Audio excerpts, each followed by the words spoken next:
उधर काबुल में अब भी सैकड़ों भारतीय एयरपोर्ट के अंदर जाने का इंतजार कर रहे हैं। भारतीय अधिकारियों ने 3 दिन पहले एयरपोर्ट के नजदीक एक मैरिज हॉल में इन्हें रुकने के लिए कहा था। कल रात इन्हें एक बस में बिठाकर एयरपोर्ट के बाहर लाया गया। तब से वो बस में ही अधिकारियों के निर्देश का इंतजार कर रहे हैं। वहां फंसी एक भारतीय महिला की मां से बात की है हमारे सहयोगी सौरभ शुक्ला ने। हमारे साथ एक ऐसी मां है जिनकी बेटी और 2 साल का नवासा इस वक्त काबुल एयरपोर्ट के बाहर हैं और पिछले 2 दिन से इंतजार कर रहे हैं कि वो किसी तरह काबुल एयरपोर्ट के अंदर आ जाएं और जो विशेष विमान है भारत से जो गए हैं वहां पे एयरफोर्स के, उनसे वो भारत आ सके, लेकिन उनके लिए एयरपोर्ट के अंदर दाखिल होना मुश्किल हो रहा है। ये बताइए, आपका वहां पर कौन है? बेटी? जी, मेरी बेटी और मेरा नवासा 2 साल का, और वो इंडियन है दोनों, लेकिन दामाद मेरे अफगानी हैं। अच्छा जी, 3 दिन हो गए इन लोगों ने उन्हें बुलाया था। किन लोगों ने? एयरपोर्ट पे कुछ उन्होंने वहाँ के लोगों ने उनसे, इंडियन एम्बेसी के लोग? जी, इंडियन एम्बेसी के लोगों ने या जिसने भी उनसे किया हो, हमको ठीक से नहीं पता। उन लोगों से कहा कि आप आ जाइए यहाँ, और बगैर सामान के बुला लिया उन्होंने। बच्चा छोटा सा था, और फिर उनको एक मैरिज हॉल में रख दिया कि अब आप यहाँ से ना जाएं बाहर, हम आपको भेजेंगे। 3 दिन तो वहाँ रहे वो लोग। मैरिज हॉल में 3 दिन रहे? मैरिज हॉल में 3 दिन रहे, और ये कह दिया आप बाहर नहीं जाएंगे। बच्चा भी परेशान रहा वहाँ पे। उसके बाद उनसे कल रात को उन्होंने 12 बजे कहा कि हम आपको एयरपोर्ट ले जा रहे हैं, वहाँ पे से फिर आपकी फ़्लाइट है, और हमारे ऊपर लोगों से बात चल रही है, आप अपने कंट्री चली जाएंगी। उसके बाद वो लोग 12 बजे से और आज सुबह 11 बजे तक एयरपोर्ट के बाहर बस में बैठे रहे पूरी रात, लगभग 11-12 घंटे। 11-12 घंटे। और उसके बाद वहाँ पर क्या हाल हुआ, कुछ लोगों तो चले गए वहाँ से, कुछ लोग बड़ी मुश्किल से ये अपने घर वापस आई। इनके घर वाले इनको ले आए। कुछ देर वहाँ पर कुछ हुआ हंगामा, पर परेशान रही। फिर अब जो है, अब फिर इन लोगों ने उनको बुलाया है और ये गए हैं वहाँ पर एयरपोर्ट अभी तक बाहर खड़े हैं। अभी भी 2-3 घंटे हो गए, अभी भी बाहर खड़े हैं ये लोग, बाहर खड़े हैं जी। और अभी अब देखिए, बार बार ये कह देते हैं कि अब किसी ऑफिसर से बात हो रही है, अब किसी ऑफिसर से, और हम आपको अब फ्लाइट में ले जाएंगे, अब फ्लाइट में ले जाएंगे। अच्छा, ये बताइए कि 12 घंटे बस में वो एयरपोर्ट के बाहर खड़ी हुई थी, छोटा बच्चा उनके हाथ में, और बाहर तालिबान के लोग, और क्या कुछ बता पा रही हैं कि बाहर क्या माहौल है? गोलियां चल रही हैं क्या? बहुत ज़बरदस्त माहौल, ख़राब। दूर से बहुत तेज़ गोलियों की आवाज़ें और फायरिंग, और ये बहुत बेचारे परेशान, अंदर बिल्कुल दबे सहमे से उसी में बैठे हुए थे। तालिबान के लोग जो वहाँ पर हैं, उन्हें किसी तरीके से डरा धमका रहे हैं, समस्या उत्पन्न कर रहे हैं? कुछ नहीं, वो लोग हेल्प कर रहे हैं इन लोगों की, वो लोग इनकी हेल्प कर रहे हैं, और ये कह रहे हैं कि आप लोग डरिए मत, हम ऐसा कुछ भी नहीं है। उनको तो बल्कि ये है कि इधर उधर से लोग वो करेंगे और उनके ऊपर इल्ज़ाम ना आ जाए, इसलिए वो ज़्यादा तालिबानी परेशान नहीं कर रहे भारतीयों को? जी नहीं, परेशान नहीं, भारतीयों को बता रहे हैं कि वो भारतीय हैं तो परेशान नहीं कर रहे। उनको प्रॉब्लम सारी यहाँ से, यहाँ का कोई ऑफिसर हो इंडिया का जिससे बात हो के वो लोग वहाँ से निकल सकें। मतलब कोऑर्डिनेशन नहीं हो पा रहा है? कोऑर्डिनेशन नहीं हो पा रहा है इन लोगों से। और अब खबर असम से। असम पुलिस ने कहा है कि उन्होंने तालिबान के समर्थन में सोशल मीडिया पर पोस्ट करने के आरोप में 14 लोगों को गिरफ्तार किया है। असम पुलिस के मुताबिक तालिबान के समर्थन वाली 17 से 20 सोशल मीडिया पोस्ट मिली थी, और गिरफ्तार लोगों पर UAPA भी लगा दिया गया है। गिरफ्तार लोगों में AIUDF के एक नेता, 2 मौलाना, 1 मेडिकल छात्र और 1 सिपाही शामिल हैं।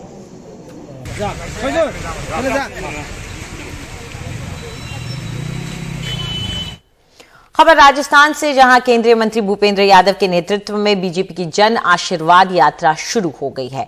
वहीं राजस्थान की पूर्व मुख्यमंत्री वसुंधरा राजे की भी अब यात्रा के पोस्टर्स पर वापसी हो रही है। अलवर, अजमेर और जयपुर में भाजपा की जन आशीर्वाद यात्रा। मोदी सरकार में मंत्री बनने के पहले भूपेंद्र यादव संगठन के कार्यों में ज्यादा व्यस्त नजर आए हैं, लेकिन इस बार उन्हें इस जन आशीर्वाद यात्रा का चेहरा बनाया गया है। अलवर, जयपुर और अजमेर में इस जन आशीर्वाद यात्रा में भाजपा ने एकजुटता का संदेश दिया है। वसुंधरा राजे का चेहरा पोस्टर्स में वापस लौट के आ गया है। वो खुद यात्रा में मौजूद नहीं रही, लेकिन राजस्थान में भाजपा के सभी नेता यात्रा में नजर आए और संकल्प यही था कि 2023 के चुनाव में 2/3 बहुमत से सरकार बनाना है। लेकिन क्या इस चुनाव में मुख्यमंत्री के दावेदार भूपेंद्र यादव रहेंगे? उन्होंने इस सवाल से इनकार कर दिया है। मौजूदा में हमारी टीम राजस्थान बहुत अच्छा काम कर रही है और राजस्थान में हम निश्चित रूप से आने वाले समय में जब चुनाव होंगे भारतीय जनता पार्टी की सरकार। क्या लगता है आपको कि राजस्थान और हरियाणा में सीएम के उम्मीदवार पे आपका ही नाम होगा? मैं नहीं हूँ, ना मेरी कोई दावेदारी है, ये सब निराधार और गलत है। लेकिन साफ है कि भाजपा के लिए ये यात्रा का संदेश सिर्फ जनता से संपर्क करना नहीं है, लेकिन राजस्थान में अपने संगठन का भी नापतोल करना है। जयपुर से हर्षा कुमारी सिंह, एनडीटीवी इंडिया। दिल्ली सरकार ने कोरोना नियमों में ढील दे दी है। अब शॉपिंग कॉम्प्लेक्स, दुकानें और रेस्तरां और मॉल रात के 8 बजे के बाद भी खुल सकेंगे। मुख्यमंत्री अरविंद केजरीवाल ने कहा कि कोरोना के मामले कम होने के चलते समय सीमा अब खत्म कर दी गई है। इसे लेकर दिल्ली के व्यापारियों से बात की है हमारे सहयोगी अक्षय डोंगरे ने। कोरोना वेव की दूसरी लहर के बाद दिल्ली सरकार ने, चाहे वो दुकानें हो, रेस्टोरेंट्स हो या फिर बार हो, उनके खुले रहने पर काफ़ी ज़्यादा पाबंदियां लगाई थी। दुकानों की अगर वक्त की बात करी जाए तो 8 बजे तक खुलने की ही अनुमति दी गई थी और अगर रेस्टोरेंट्स और बार्स की बात करी जाए तो उनके खुले रहने की अनुमति केवल 10 बजे तक थी।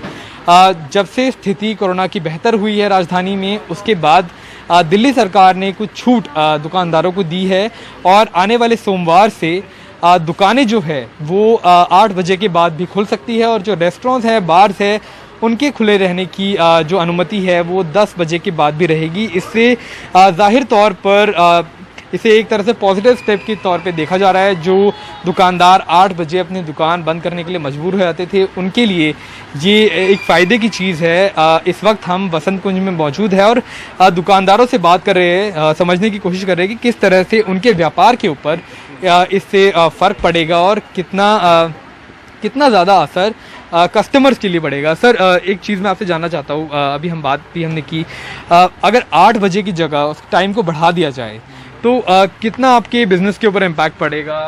10 to 15% तो फर्क पड़ना चाहिए, क्योंकि पहले क्या था 10 to 8 हम ओपन करते थे after lockdown. Morning 9 to evening 9 करेंगे, 2 घंटे में फर्क तो पड़ता ही है थोड़ा। बिल्कुल। कोरोना की जब लॉकडाउन पूरी तरह से हुआ था तो कितना बिजनेस के ऊपर असर पड़ा था आपका? क्या पूरी तरह से ठप हुआ था? काफ़ी हद तक, अराउंड 60-70% डाउन हो गया था। 8 बजने के करीब दुकानें सब बंद हो जाती है, तो आने वाले सोमवार से दुकानें खुली रहेंगी। एक और दुकानदार से हम यहाँ पे बात करते हैं। फिर तो काम बढ़ेगा, काम तो बढ़ेगा। और बिजनेस काफी मंदा हुआ होगा लॉकडाउन के वक्त हाँ, काम तो इस टाइम बहुत कम ही हो गया अभी ना, सभी का ही कम हो गया। तो हालात ही ऐसे थे, हालात ऐसे थे। बिल्कुल बिल्कुल बिल्कुल सही बात है। अभी जो है ना, अभी भी लोग डरे हुए हैं, अभी भी लोग निकलते नहीं है वो ना घरों से, तो अभी थोड़े से सहमे हुए हैं। तो जो लास्ट मोमेंट के जो आपके कस्टमर्स होते थे, जिनको अगर रात के 9 बजे जरूरत पड़ जाए सामान लेने की, तो आपको लगता है वो अब ज़्यादा आएंगे।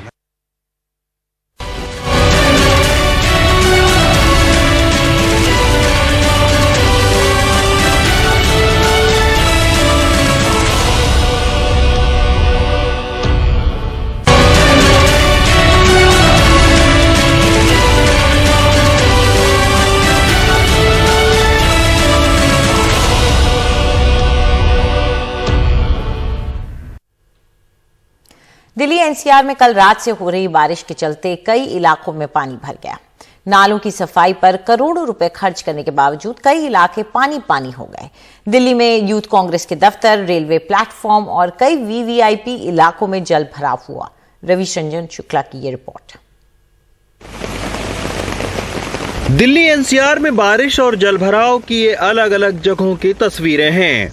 राजधानी दिल्ली के कई अंडरपास पानी में डूबे रहे। कई दफ्तरों और घरों में बारिश का पानी भर गया। यहां तक कि लुटियन जोन में बने यूथ कांग्रेस का दफ्तर तालाब में तब्दील हो गया। ये आप देखिए कि यूथ कांग्रेस का जो दफ्तर है वो बिल्कुल तालाब में तब्दील हो चुका है और आज सुबह से ही काफ़ी बारिश के वजह से अंदर तक जो पानी है वो घुस गया है। आप देखें कि यूथ कांग्रेस का ये मुख्य दफ्तर है, उसके बगल में जो है वो कैंटीन है, तो कैंटीन तक जो है वो पानी चला गया था। अब इस पानी को निकालने की कवायद शुरू हुई है, लेकिन आज सुबह से जो तमाम लोग इसमें काम करते हैं उनके लिए एक बहुत दिक्कत हुई, क्योंकि आप देख सकते हैं कि जो मुख्य रास्ता है यूथ कांग्रेस दफ्तर को जाने वाला, वहाँ पे काफ़ी पानी भरा हुआ है। दिल्ली के कई सड़कों पर जलभराव होने से सड़कों पर गाड़ियां भी रेंगती रहीं। मूलचंद फ्लाईओवर के नीचे पानी भर जाने से आम यात्रियों को खासी दिक्कत हुई। हर बार की तरह इस साल भी जलभराव सड़कों पे देखा जा रहा है। ये तो कंटिन्यू दिक्कत होता रहता है। यहाँ की जो नाइन परिसेवा है ना, वो ढंग से नहीं होता है और दिक्कत ही होता रहता है। तो सरकार ने भाई कई सारे वादे किए थे, एमसीडी ने कई सारे वादे किए थे कि इस बार जलभराव नहीं होगा, लेकिन वापस स्थिति वही है। महज एक दिन की बारिश में पानी भर गया। तो पानी तो ऐसे भरा रहता है, जब तेज बारिश होगा तो पानी ऐसे भरा ही रहता है। दिल्ली ही नहीं, एनसीआर के गाजियाबाद और नोएडा में भी कई इलाके पानी में डूबे रहे। गाजियाबाद के अंडरपास से लेकर हाउसिंग सोसाइटी में लोग पानी भरने की शिकायत करते रहे। कई ऐसे वीडियो भी सामने आए जिसे देखकर लगता था कि अगर ऐसी बारिश कुछ घंटे और चलती तो लोग मुसीबत में आ जाते। दिल्ली से अक्षय डोंगरे के साथ रवीश रंजन शुक्ला, एनडीटीवी इंडिया। उत्तराखंड में 14 लोगों को नैनीताल लेकर जा रही बस भूस्खलन की चपेट में आने से बाल बाल बच गई। बलियानाला की पहाड़ी का एक हिस्सा अचानक खिसक कर हाईवे पर आ गया। ड्राइवर ने तुरंत ब्रेक लगा दिया और एक बड़ा हादसा टल गया। पहाड़ टूटकर गिरते देख लोग डर गए और बस की खिड़कियों तक से निकलकर भागने लगे।